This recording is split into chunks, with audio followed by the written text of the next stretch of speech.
Yo guys, balik lagi bersama gua di channel Dynamic Ray. Ya, di video kali ini gua bakal bahas 5 kaiju favorit dari gua. Karena kemarin ada yang request bang bahas kaiju favorit.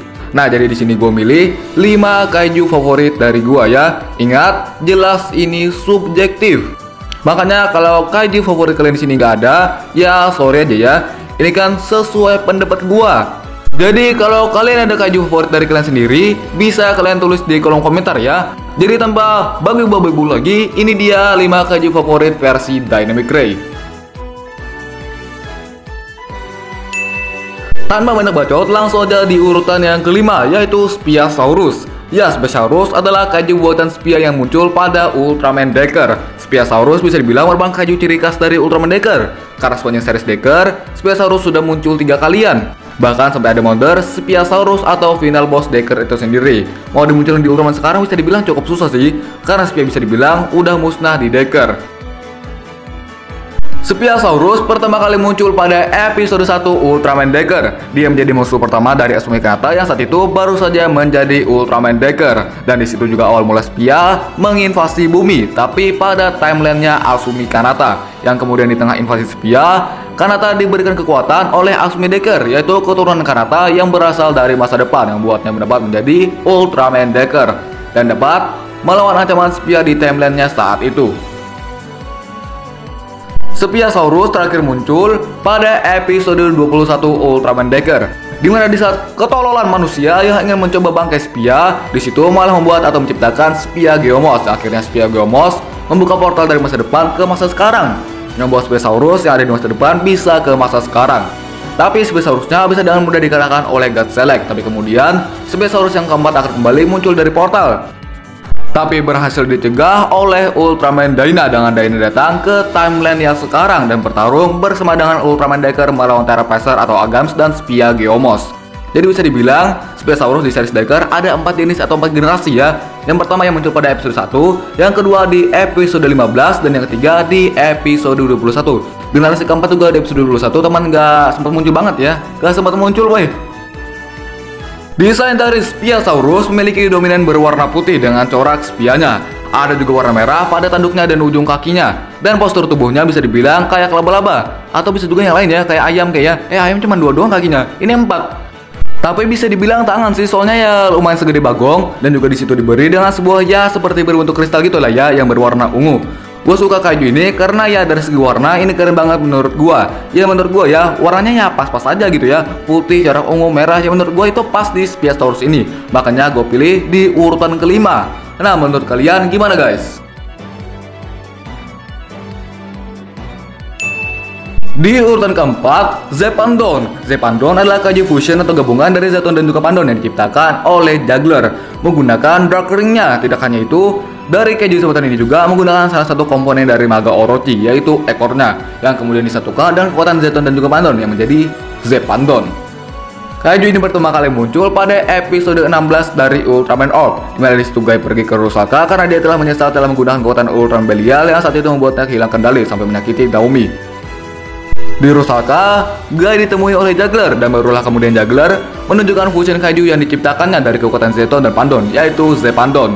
Orb atau Guy di sana memang terbantai, tapi pada pertarungan kedua, tepatnya pada episode 17, Guy kembali mendapatkan kekuatan sejatinya, yaitu Orb Origin, dan berhasil mengalahkan Zeppandon. Zeppandon terakhir muncul pada Ultraman Z episode 23, dimana disitu Juggler tengah berhadapan dengan Celebro untuk memperebutkan Ultra Zero. Juggler dapat berubah menjadi Zeppandon pada Ultraman Z karena dia mengcopy Z-Tracer dan membuatnya ke versi darknya, yaitu Dark Z-Tracer, berserta medal untuk berubah menjadi Zeppandon pada episode kelima dari Ultraman Z. Tapi sayangnya, Dark Z-Tracer rusak di saat Juggler akan menyelamatkan Haruki. Dan ya sekarang pun Juggler tidak bisa berubah menjadi Zeppandon lagi, untuk sementara ya. Untuk desain Zeppandon jelas memuat aspek Zeton dan juga aspek Pandon pada desain tubuhnya. Dimana pada bagian dada jelas ada lampu-lampu dari Zeton, dan pada bagian atas kepala disitu seperti kepala Zeton, ya matanya lah ya, tapi kayak nyala-nyala gitu. Kemudian pada bagian kedua bahu diberi bagian panjang-panjang gitulah ya, yang juga berwarna merah dan ada sedikit emas-emas gitu, dan juga diberi duri-duri gitu ya. Dan pastinya ini aspek dari Pandon, dan kemudian warna merah tersebut langsung menyeluruh ke samping-samping badannya, dan ada sedikit juga di belakang kepala atau di belakang badan. Overall sih Zepan emang keren, makanya bisa masuk di sini. Nah, kenapa gua suka? Karena ya bentuk desainnya yang gua suka. Apalagi bagian bahu yang ada ya kayak tanduk-tanduk gitu lah ya, yang buatnya keren kalau dari gua. Dan ya nggak berasa ganggu sih ya. Karena kalau menurut gua itu pas-pas saja sama bentuk tubuhnya. Tapi ingat, ini menurut gua. Di urutan yang ketiga, Hyper Zeton Imago. Hyper Zeton Imago bisa dibilang adalah Zeton terkuat dan juga Zeton yang setara dengan God of Ultra. Makanya bisa membuat para Ultra yang muncul di movie Ultraman Saga yaitu Zero, Cosmos, dan Dyna. Mereka bertiga ini kebantai oleh Hyper Zeton Imago ini karena kekuatannya yang luar biasa. Hyper Zeton Imago pertama kali muncul pada movie Ultraman Saga, di mana Zeton merupakan kaiju buatan dari Bat Seijin yang juga dia di sana tengah bereksperimen di planet bumi, tapi di universe lain yang sekarang universe itu disebut Future Earth, di mana di sana manusia bahkan hewan-hewan hilang dikarenakan rencana atau eksperimen Bat Seijin dan hanya menyisakan bocil-bocil kematian bersama kakak-kakak yang kawaii. Pada awalnya, Dyna adalah Ultraman pertama yang muncul di universe Future Earth. Namun di saat dia bertarung dengan Zeton, Dyna malah menjadi batu perunggu di sana dan kemudian barulah Zero dan Cosmos datang ke universe tersebut. Yang ngalahin Dyna padahal masih larva aja loh ya. Asli guys, bahasa Jin bilang itu masih larvanya aja. Barulah kemudian dengan bantuan bocil kehidupan dapat membuat Dyna kembali bangkit dan tiga ultra ini pun dapat mengalahkan Zeton, tapi yang larvanya doang. Barulah kemudian di saat Bat Seijin menyatukan pesawat luar angkasanya ke bangkai larva Zeton, membuat Zeton berubah wujud menjadi Hyper Zeton Imago. Hyper Zeton Imago terakhir muncul, sebenarnya banyak sih ya Hyper Zeton ini munculnya di mana-mana. Ada di Genga S lah, Orb lah, di UGF THC kemarin juga ada. Tapi gua rasa Hyper Zeton Imago ini ya terakhir muncul ya di movie Saga itu sendiri. Kenapa? Karena dia Zeton satu-satunya yang terkuat dan setara God of Ultra. Kalau yang sekarang ya kena nerf parah woi. Karena bukan Hyper Zeton Imago yang muncul di movie Ultraman Saga. Itu senang ke gue ya. Jadi kalau mungkin ada yang salah silahkan koreksi aja di kolom komentar. Gak usah ngehujat kalian ya. Ini yang gue tangkap aja sih ya. Secara desain, Hyper Zeton Imago jelas berwarna hitam dengan lampu-lampu berwarna kuning di sebagian tubuhnya, seperti pada tangan, dada, perut, bahu, dan muka. Ada juga dilengkapi kayak tanduk di bagian kepala. Tidak hanya itu, Hyper Zeton Imago juga dilengkapi dengan sayap. Buntut pun ada ya. Alasan gue suka ini karena gue suka ngeliat Zeton yang bisa dibilang lumayan simple lah ya. Anggaplah ini Zeton versi modern gitu. Apalagi kalau Hyper Zeton Imago pakai sayap, itu gue suka banget sih ya. Karena keren dan pas aja gitu ya. Ingat, ini pendapat gue. Di urutan yang kedua, Ismael. Ismael adalah final boss dari Ultraman Nexus dari Arch Senjuren, karena Ismael menjadi musuh terakhir yang dilawan oleh Senjuren saat itu. Dan Ismael ini merupakan gabungan dari beberapa spesies yang pernah dikalahkan seperti Kutura, Grantella, Golgolem, Nosferu, bahkan di sini ada The One. Makanya ini lumayan kuat. Ismael bin Mael pertama kali muncul pada Ultraman Nexus episode 36, di mana obat untuk Ren yaitu Raphael telah selesai dan Ren pun harus dibawa ke rumah sakit agar dapat meminum obat Raphael lah ya. Itu juga agar dia tetap bisa hidup. Karena ya Ren kan anak Prometheus dan katanya Ren hanya bisa bertahan selama 17 tahun. Dan ini bentar lagi mau wafat, Pak.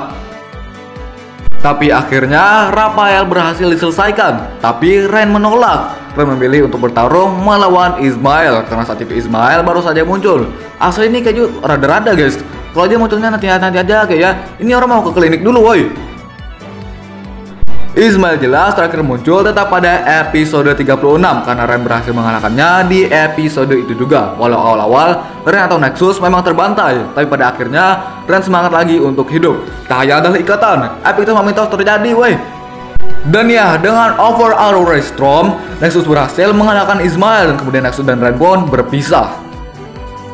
Untuk desain seperti yang gue bilang, Ismael adalah gabungan dari Space Beast terdahulu yang sempat dikalahkan. Maka dari itu, pada desainnya jelas ada membuat aspek-aspek dari Space Beast tersebut. Kayak kepala Nosferu, kepala Grantella, mulutnya Golgolem, dan tanduknya di bagian bahu itu adalah dari Beast the One. Kalau nggak salah ya.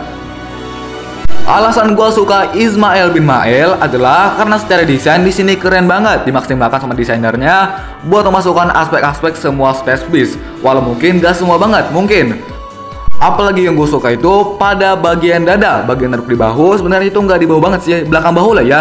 Bagian tangan kanan yang kayak ada senjata gitu. Itu tangan kanan apa kiri ya? Ya intinya di bagian tangan itu lagi sih ya. Itu keren sih kalau dari gue. Menurut kalian gimana guys? Di urutan yang pertama, kaiju yang paling gue suka di abad kali ini adalah Destrudos, final boss dari Ultraman Z, yang juga Destrudos ini adalah kaiju ciptaan dari Celebro yang memanfaatkan Ultra Zero sebagai wadahnya. dan kemudian dicampurkan dengan beberapa kaiju lainnya seperti Red King, Satan Beetle, Birdon, dan lain-lain, dan jadilah Destrudos. Destrudos pertama kali muncul pada Ultraman Z episode 24, dimana disitu Celebro memasuki atau merasuki Yoko yang membuatnya di bawah kendali Celebro, dan disitu pun dia menggunakan Ultroid Zero dan menyerap ke berbagai kaiju dari tempat-tempat lain dan sampailah yang terakhir ke Red King. Dan setelah itu, beberapa kaiju tadi diserap, dibuatlah medal kaiju dari kaiju tersebut, kemudian disatukan dan jadilah Destrudos dengan wadah si Ultroid Zero. Dan kaiju gabungan dari Destrudos antara lain Red King, Black King, Satan Beetle, Majaba, dan Birdon. Nah, kalau ada yang kurang silahkan tambahkan ya. Itu seingat gua aja, serangan mematikan si Destrudos juga ada, yaitu D4Ray yang memanfaatkan kekuatan Choju. Asli ngeri-ngeri kecap woy. Walaupun akhirnya berhasil dikalahkan oleh Ultraman Z modal form original doang pada episode ke-25-nya. Dan Destrudos terakhir muncul pada Ultraman Trigger episode Z, dimana lagi-lagi Celebro yang berulah dan merasuki si kakek-kakek dari Leira Ibra. Dan disitu ternyata Celebro nyimpen medal dari Destrudos yang membuat dia dapat menjadi Destrudos sekali lagi, dimana Destrudos sempat dilawan Z dan juga Trigger Dark. Tapi di saat Trigger kembali mendapatkan form Glitter Trigger Eternity-nya dan menggunakan Glitter Blade, ya udah sekali tebas weh. Z perlu 2 episode, ini sekali tebas doang. Ya wajar sih ya kan. Secara desain jelas di sini Destrudos juga membuat aspek-aspek kaiju dari kaiju yang diserap tadi. Daya Avengers bilangnya Tyrant versi Reiwa, ya emang bener sih ya, karena juga campuran ya kan. Jadi final boss pula tuh ya. Dimana di bagian kedua tangan diberi dengan sayap dari Birdon, di bagian bawah kanan ada kepala Red King, bawah kiri ada kayak tanduk dari Satan Beetle. Bagian tangan dada yang buat menembakkan D4Ray itu Majaba, dan bagian tangan tanduk di kepala itu dari Black King. Yang bagian kanan ya, kan Destrudos itu ada 2 tuh ya di kepalanya. Satunya mungkin ya original dari Destrudos itu sendiri, satunya dari Black King ya. Keren woi. Alasan gue suka Destrudos jelas karena secara desain ini keren-keren banget. Maka dari itu gue masukkan ke urutan nomor 1 di abad ini. Karena melihat kaiju-kaiju yang digabungkan di sini, ya menurut gua pas-pas aja sama Destrudos itu sendiri, dari Red King, Birdon, dan lain-lain. Mantap pol, woy. Gua aja awal ngeliat Destrudos pas baru-baru di reveal, itu aja gua udah suka dari sananya loh ya. Menurut kalian gimana guys?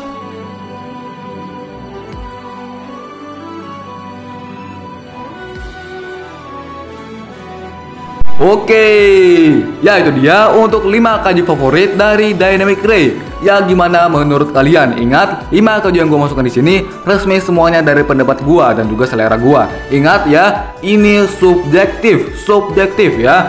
Kalau kalian protes sini nggak masuk ya sorry aja, karena ini kan semuanya pendapat gua. Paham ya? Sebenarnya sih masih banyak lagi kaiju yang gua suka kayak Megalozoa, Gatanozoa, King of Mons, Piclugiel. Cuman ya yang gua masukkan di sini bisa dibilang yang paling gua suka banget lah ya. Kalau kalian ada 5 kaiju favorit kalian sendiri, silahkan tulis di kolom komentar. Oke, sampai sini dulu video pembahasan kali ini. Jangan lupa buat like, share, komen, dan subscribe. Jadi sampai jumpa di video yang akan datang tentang pembahasan Ultraman lagi di channel Dynamic Ray. Oke, bye-bye.